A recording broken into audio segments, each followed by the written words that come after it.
আজকের রেসিপিতে থাকছে পেঁপে আলু দিয়ে গরুর মাংস রান্না। আসসালামু আলাইকুম everyone, welcome to my new blog. তো সবাই কেমন আছো, কে কোথা থেকে দেখছো আমার ভিডিওটা অবশ্যই কিন্তু কমেন্টে জানাতে ভুলবে না। তো গাইস, আজকে আমার শরীরটা একটু খারাপ, যেহেতু সিজন চেঞ্জ হচ্ছে তোমরা জানো। তো হালকা আমার ঠান্ডা জ্বর লেগেছে, একটু মাথা ব্যথাও আছে, তাই নিয়ে এই ভিডিওটা শেয়ার করছি। সবাই কিন্তু আমার জন্য অবশ্যই মন থেকে দোয়া করবে, আমি যেন তাড়াতাড়ি সুস্থ হয়ে যাই। আর তোমাদের জন্য অনেক অনেক শুভকামনা আর দোয়া রইবে। তো চলো আজকের রেসিপিটা দেখে নেওয়া যাক। তো আজকে আমি গরুর মাংস রান্না করব। এখানে আমি 1 কেজির মতন গরুর মাংস নিয়েছি। পেঁপে আলু দিয়ে রান্নাটা করব। তো এর আগের বার আমি একবার চিকেন দিয়ে রান্না করেছি, যারা তোমরা দেখেছো আমার ওই রেসিপিটা জানো। পেঁপে দিয়ে চিকেন দিয়ে রান্না করেছি, খুবই মজা লাগে আমার কাছে পার্সোনালি।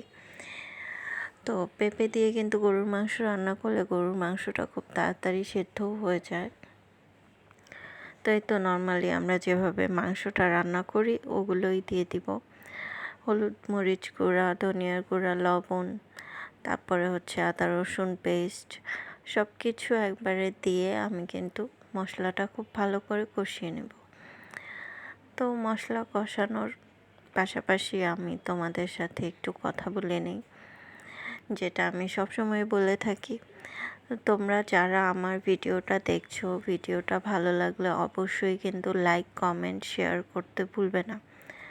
তোমরা যদি আমার ভিডিওটা দেখে আমার সাথে এঙ্গেজ হও, তাহলে আমিও তোমাদের ভিডিওগুলো দেখতে পারবো পরবর্তীতে।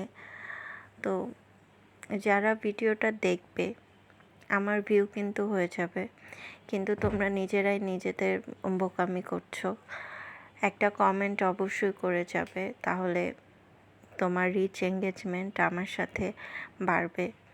ভিডিওটা যার সামনে যাবে অবশ্যই রিঅ্যাক্ট করবে। তো এভাবে কিন্তু একসাথে আমরা সবাই হিংসা ভুলে, হিংসি বাদ দিয়ে আমরা কিন্তু এগিয়ে যেতে পারি।